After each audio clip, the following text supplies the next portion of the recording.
Udah bukan main kalau ngomong deh. Di atas awan hidupnya. Di atas awan. Ngomong kagak ada yang kecil deh.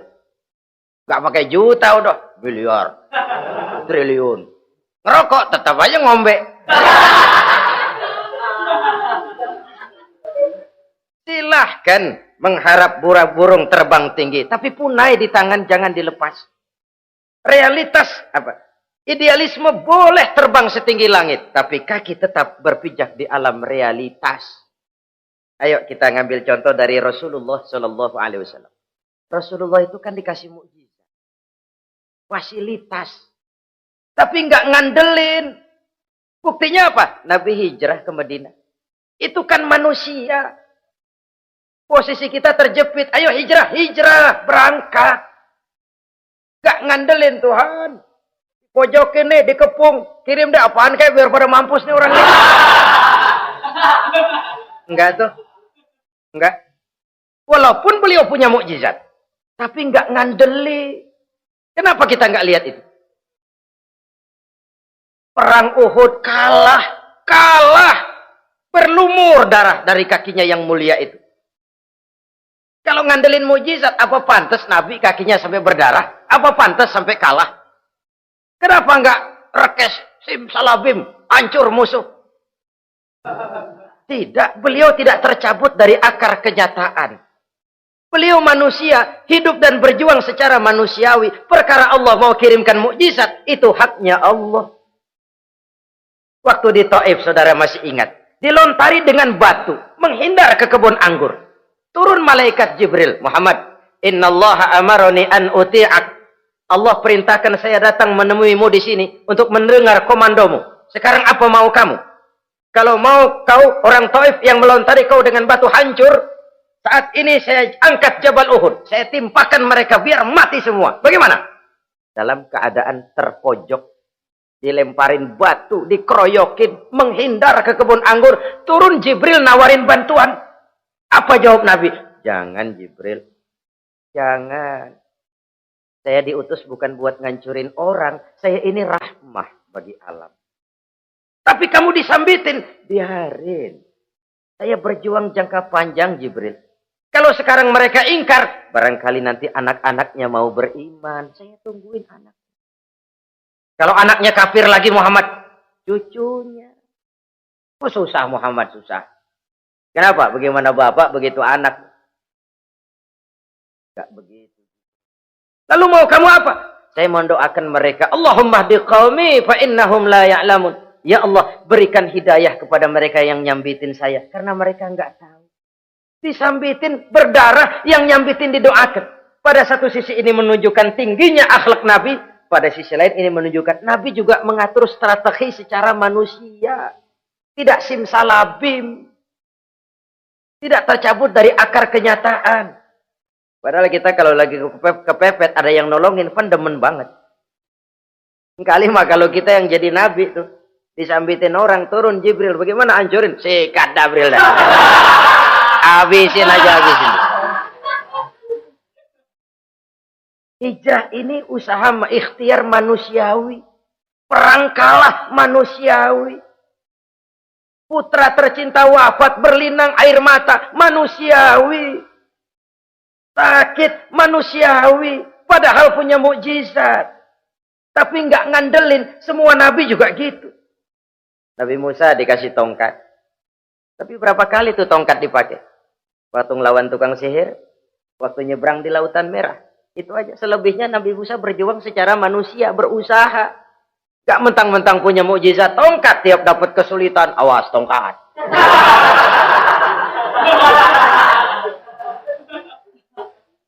Utuh manusiawi. Ini Rasul.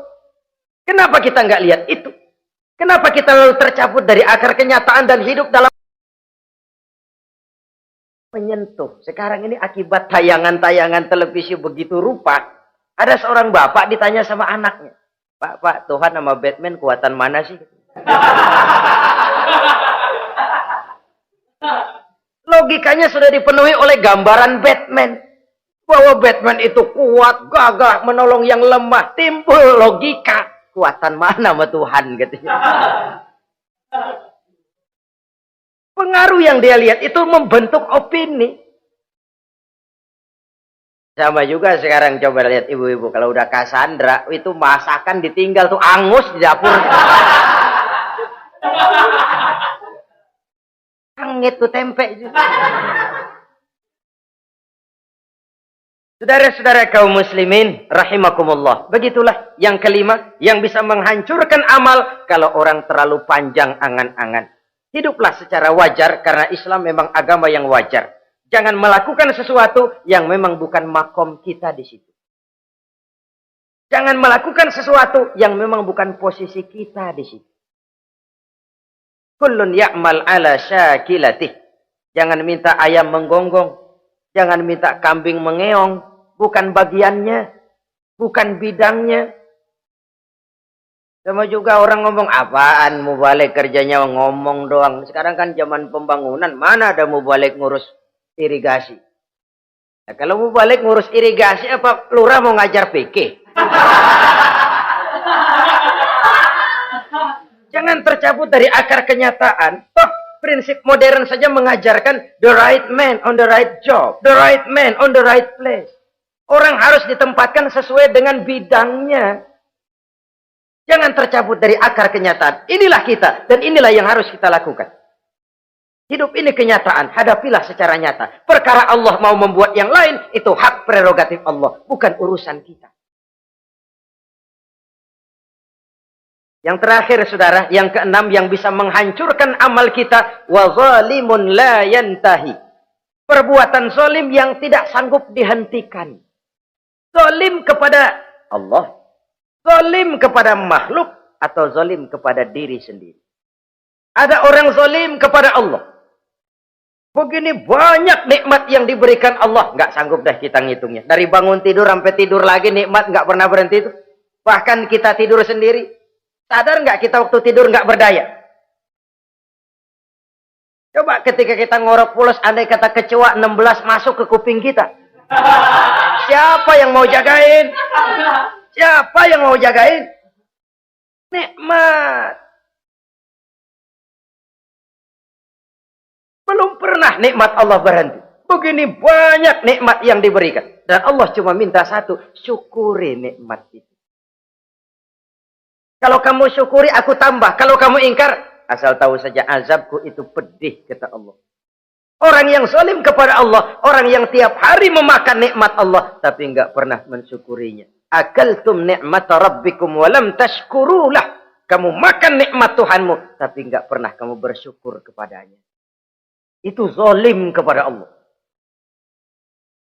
Pak, dalam hidup ini kan kita dikasih waktu 24 jam sehari semalam. Sehari semalam, 24 jam. 24 jam itu Allah kan nggak minta semua. 5 waktu saja kau lapor kepadaku. Sholat. Sholat kalau bagus, 10 menit kan. Taruh dah tuh, sholat bagus. Kilat, 5 menit dah. Kilat khusus 2 menit. Cepet dia nggak pakai perangko.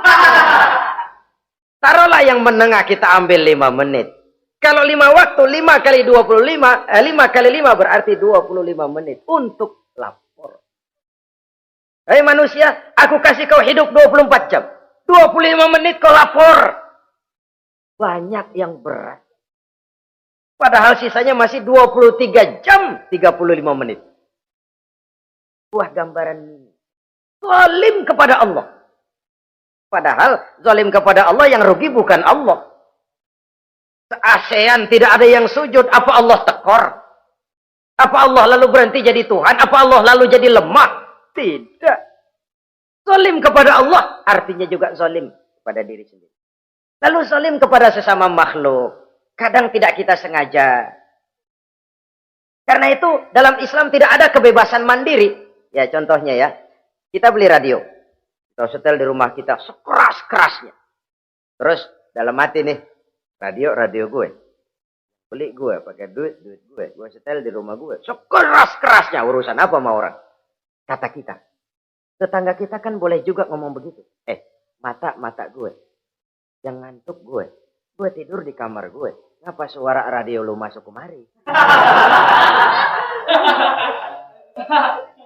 Ini kebebasan saya nyetel radio dibatasi oleh kebebasan tetangga saya yang mau kalau saya perturutkan nafsu saya sudah zalim kepada dia. Zalim kepada orang lain. Dan yang banyak tidak kita sadari, zalim kepada diri sendiri. Membiarkan diri hanyut dalam munkarat dan tanpa ada usaha untuk menghentikannya. Tidak ada orang yang bisa mencelakakan diri kita terus-menerus kalau bukan diri kita sendiri. Tidak ada yang bisa menyelamatkan diri kita kalau bukan kemauan kita yang tinggi untuk menyelamatkannya. Allah sudah ciptakan kita dalam bentuk yang paling mulia. Fi ahsani taqwim. Dari sekian banyak makhluk yang diciptakan Allah, tidak ada yang sekomplit, seindah, secantik manusia. Ini harus dijaga. Jangan posisi yang sudah tinggi ini kita rendahkan sendiri. Fi ahsani taqwim posisi kita. Tapi kita rendahkan. Kita kembali asfala safilin. Posisi yang paling rendah. Kita zalimi diri kita sendiri. Karena itu, zalim kepada Allah. Zalim kepada orang.